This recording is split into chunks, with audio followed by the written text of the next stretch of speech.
हली आते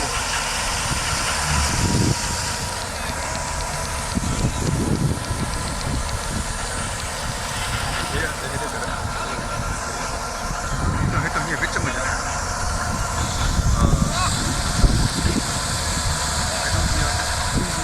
वो तो हल्दी बाढ़ हाँ हले थी रिकॉर्डिंग थे थी अस्सलाम वालेकुम दोस्तों, ये मेरा पहला व्लॉग है। ये ज़मीन मेरी और यहाँ पर थ्रेशर लग रहा है।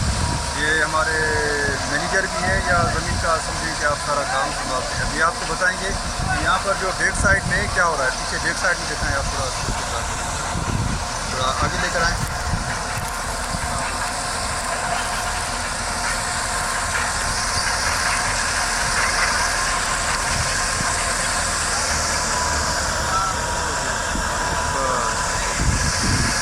भाई बताइए क्या हो रहा है भाई? ये तो पहले जो गंदम है इसकी कटाई हुई है, फिर इसको जो है ना जो जमींदारी करते हैं वो उसको कटा किया है। अभी फैशन लग रहा है।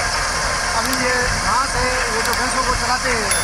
बाकी जो गंदम है ये गंदम ये बोरी में डालते हैं, फिर इसका वजन होगा, फिर जो है ना आगे व्यापारी के पास। नहीं, आप ये देखें कि हमने फसल कटी हुई है, ठीक है, प्रेशर के अंदर बिल्कुल प्रेशर की बात होती है जमा। ये बिल्कुल बिल्कुल ये भैंसों के लिए घास जमा हो रहा है।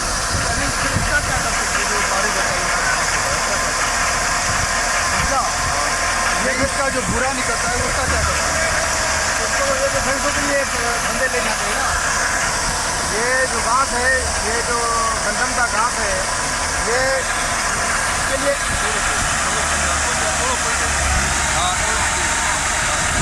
जो भैंसे वाले होते हैं वो घास लेके जाते हैं। बाकी जो गंदम होता है फुल गंदम, ये गंदम डाल के इसका वजन करके आगे अगर भेज देते हैं। उसके बाद ये डालते हैं बोरियों में। जी जी,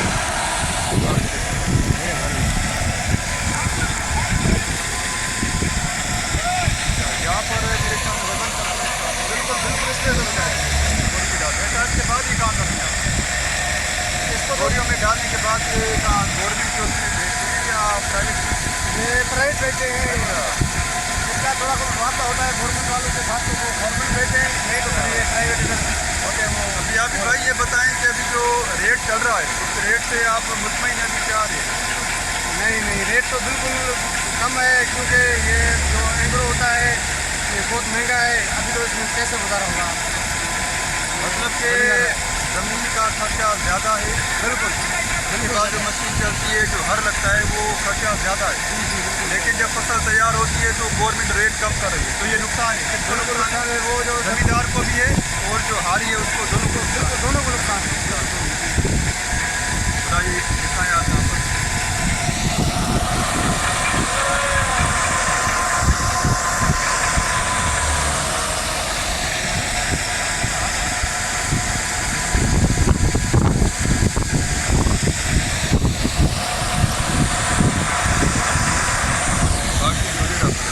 ठीक है, आ जाओ।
अस्सलाम वालेकुम दोस्तों, मैं हूं आपका दोस्त, आपका भाई अमजद। दोस्तों, ये ज़मीनें हैं हमारी, आज ज़मीनों पे विज़िट किया है। तो आपके साथ एक बात ये शेयर करनी है कि गवर्नमेंट ने जो गंदम का रेट है वो बहुत कम कर दिया है। बड़े अफसोस की बात ये है कि एक जो ज़मींदार है या एक जो छोटा जो हारी है, देखें ज़मीन के ऊपर बहुत खर्चा आता है। अगर आप ज़मीन के ऊपर दवाई डालते हैं, खाद डालते हैं, उसके बाद जो मशीन लगती है, हर वगैरह लगता है, तो उसमें बहुत ज़्यादा खर्चा होता है। देखें अगर हल चला रहे हैं ज़मीन के ऊपर, अगर आप कोई भी मशीनरी है तो उसमें ज़ाहिर है वो मशीन तो पेट्रोल से चलती है, वो पानी से तो मशीन चलती नहीं है। उसके बाद जो दवाई है, खाद है, जो बीज है, उसका खर्चा अलग से आता है। अच्छा, फिर ये जो गवर्नमेंट है ये क्या करती है कि जब फसल तैयार हो जाती है, जब सारा खर्चा हो जाता है तो उसका रेट कम करती है। इससे नुकसान किसको होता है? ज़मींदार होता है, जो छोटा ज़मींदार है उसको होता है, और जो हारी होता है उसको नुकसान हो जाता है। ज़ाहिर है वो जो पैसे हैं वो अपने कर्ज़ा ही हो जाते हैं, जो हारी है वो कर्ज़ा ही हो जाता है, उसके ऊपर कर्ज़ा चढ़ जाता है, तो वो अपना गुजारा कैसे करे? उसके बाद जो मिडिल क्लास जो ज़मींदार है तो वो अपना गुजारा फिर कहाँ से करे? अच्छा, मज़े की बात यह है कि जो हमारी गवर्नमेंट है हर वो चीज़ सस्ती करती है जो आवाम की अपनी पैदावार होती है आवाम के हाथ में। जो हमारे गवर्नमेंट के जो सियासतदान हैं, जो नुमाइंदे बैठे हैं, हर वो चीज़ इन्होंने महंगी कर दी है जो इनके अपने हाथ में। देखें पेट्रोल इनके अपने हाथ में। अब जो पेट्रोल मालिकान हैं ये सारे सियासतदान हैं। देखें पेट्रोल पंप ये लगता है करोड़ों रुपए का, ये सस्ता तो है नहीं कि आपने 10-20 हज़ार में पेट्रोल पंप लगा दिया। 8-10 करोड़ में, 5 करोड़ में कम से कम पेट्रोल लगता है। तो ये सारे पेट्रोल पंप जो हैं ये मालिकाने सियासतदान हैं, या ये वो लोग हैं जिनके सियासतदानों के साथ इनके कारोबार हैं। तो इसी वजह से पेट्रोल का रेट ऊपर से ऊपर जाता है, क्योंकि ये सारा जो सिस्टम है गवर्नमेंट के अपने हाथ में है। अच्छा, उसके बाद अगर आप चीनी लेते हैं, देखें जो एक ज़मींदार है या एक जो हारी है, जब वो गन्ना उगाता है तो गन्ने का रेट ये सियासतदान कम करता है। अच्छा, क्यों कम करता है? कि वो जो गन्ना है उगाने वाला वो हारी है, छोटा ज़मींदार है। मज़े की बात है, जब ये गन्ना शुगर मिलों में जाता है तो चीनी का रेट बढ़ जाता है। फिर ये सियासतदान क्या करते हैं कि जो गन्ना है वो इसी ज़मींदार से, हारी से कम रेट में ख़रीदते हैं, ब्लैकमेल करते हैं, और जब ये शुगर मिल में पहुंच जाता है तो चीनी का रेट ऊपर जाता है। अब चीनी का रेट ऊपर क्यों जाता है? क्योंकि ये भी चीनी का सिस्टम भी सियासतदानों के अपने हाथ में। जितनी भी शुगर मिले हैं सारी सियासतदानों की हैं, इसी वजह से चीनी का रेट भी ऊपर है। अच्छा, जो गैस है उसके रेट ऊपर क्यों है? क्यों ये भी गैस जो है जब निकाली पाकिस्तान से रही है, 80% सिंध से गैस निकल रहा है, तो इतनी महंगी क्यों है? क्योंकि ये भी सियासतदानों के हाथों में। बहुत ही आसान लॉजिक है, समझने का है कि हर वो चीज़ जो गवर्नमेंट के हाथ में, उसने आवाम को सहूलत नहीं दी है, आवाम को ब्लैकमेल करके रखा है 70 सालों से। हर उस चीज़ का रेट ऊपर है। आपको देख लें, आपको 3 चीज़ें बताइए। चीनी का रेट ऊपर क्यों जाता है? क्योंकि शुगर मिलें सारी सियासतदानों की हैं, उनके ऊपर जो सारा कंट्रोल है वो गवर्नमेंट का है। आवाम का खून निचोड़ते हैं, महंगी चीनी देते हैं, रेट ऊपर है। पेट्रोल महंगा क्यों है? क्योंकि उसका सारा कंट्रोल गवर्नमेंट के जो ये हरामखोर जो हुक्मरान हैं, जिनको हम अपना मसीहा समझ के बैठे, इनके हाथ में, इसी वजह से ऊपर है। गैस क्यों महंगा है? गैस भी इसी वजह से महंगा है। लेकिन अफसोस की बात है कि जो हमारी आवाम है उसको अभी तक 70 सालों में शऊर नहीं आया है। जो गंदम है, जो एक ज़मींदार है, एक हारी है, सारा साल मेहनत करता है, खर्चा करता है, जब वो फसल आ जाती है, तैयार हो जाती है, तो गवर्नमेंट बदमाशी क्या करती है? उसका रेट कम कर रही है। तो अब जो ज़मींदार हारी हो अपने घर से, तो उसमें वो नुकसान पूरा नहीं करेगा, ज़ाहिर है वो कर्जा ही हो जाएगा, तबाह हो जाएगा। और इसी तरह आहिस्ते आहिस्ते आगे चल के क्या होगा कि जो गंदम है उसकी फसल होना बंद हो जाएगी, फिर यही लोग जो आवाम में भूख मरेगी। ऐसा भी देखें आप, बिल्कुल होगा। क्यों होगा? इन्हीं सियासतदानों की वजह से होगा, ये जो हरामखोर आवाम के साथ कर रहे हैं। देखें, या तो आप जो ज़मींदार है, जो हारी है, उसको आप पेट्रोल सस्ता दो, डीज़ल सस्ता दो, उसको आप खाद सस्ती दो, उसको जो आप दवाइयाँ हैं फिर वो सस्ती दो। वो तुम सस्ती दे नहीं रहे हो। जब फसल तैयार हो जा रही है, आ जा रही है, तो आप रेट गंदम का कम कर रहे हो, तो वो क्या अपने घर से खर्चा करेगा? वो तो फिर भूख मरेगा, कर्जा ही हो जाएगा। तुम ये नस्लों की नस्लें हमारे जो जालिम हुक्मरान है ये तबाह कर रहे हैं, तो तो इनको पहचानो, इनके असली चेहरे को पहचानो, तो इनकी इस चुंगल से, इनकी इस गुलामी से बाहर निकलो।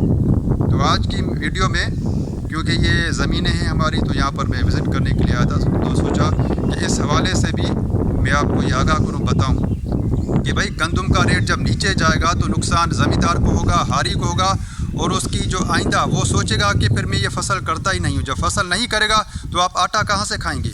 तो आपसे सवाल पूछ रहा हूँ, रोटी कहाँ से खाओगे? अगर पूरे सिंध के जो अवाम है उन्होंने, अगर ज़मींदारें हारें गंदम करना बंद कर दी, रोटी कहाँ से खाओगे? इस बात का मुझे जवाब देना भाई।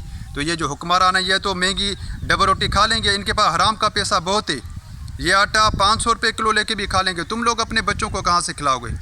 इस बात का मुझे कमेंट्स में जवाब देना। उम्मीद करता हूँ कि आपको मेरा जो ये पैगाम है ये अच्छा लगा होगा। वीडियो को लाइक करें, चैनल को सब्सक्राइब कीजिएगा, दुआ में याद रखें, अपना ख्याल रखें। अल्लाह हाफिज़।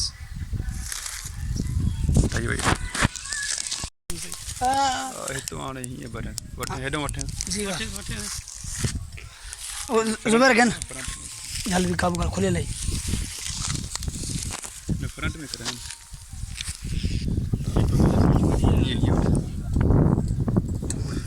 सही है क्या तान दिल करे ओ हाँ ठीक।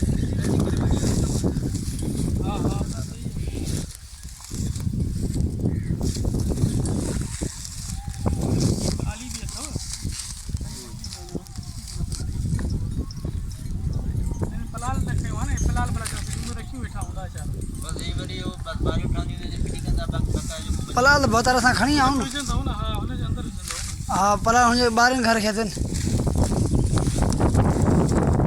यानी हर तो लगी खाते में होती है नंबर जी याद थी ना याद हाँ जा यार हर तो ये हर आना तो हर कम की लगे जगह सेट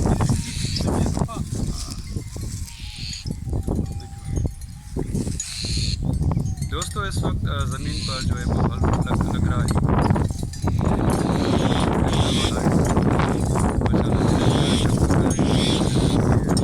जब इसमें जान आ जाएगी फिर ये अपना काम शुरू करेगी। तो आप देख सकते हैं कि ये ज़मीन पे लग रहा है। ये सिंध का सिस्टम है, यहाँ पर काम इसी तरह से होता है। आप ये देख सकते हैं जो भी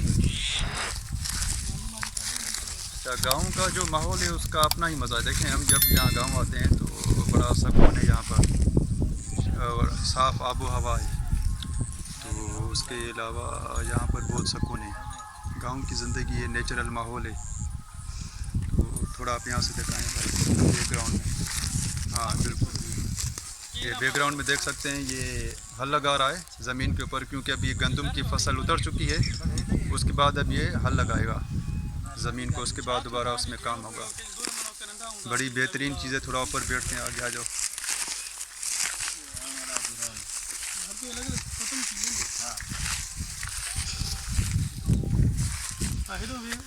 हाँ बाबे हो गए दोस्तों ये इंजीनियर साहब, हमने इनको इस्लामाबाद से बुलाया। ये ज़मीन की सारी जो है फसल हमारी उगाएंगे और नई दवाई लेकर आए हैं कि एक बीज लगाने से 10 दाने निकलेंगे। मामा लुत्ती ने पास और ये हमारे जो हैं ये बहुत ही पुराने हैं बाबा, इनका नाम है, क्या नाम है, गुलाम सोबत नाम है इनका, सोबत फ़कीर नाम है। बड़ा इनके अंदर फ़कीरी है। कोई काम अगर आपका नहीं हो रहा, कोई लड़की सेट नहीं हो रही, तो ये आपको एक ही दुआ देंगे, काम हो जाएंगे आपके। ये करामात इनके अंदर है बाबे के अंदर।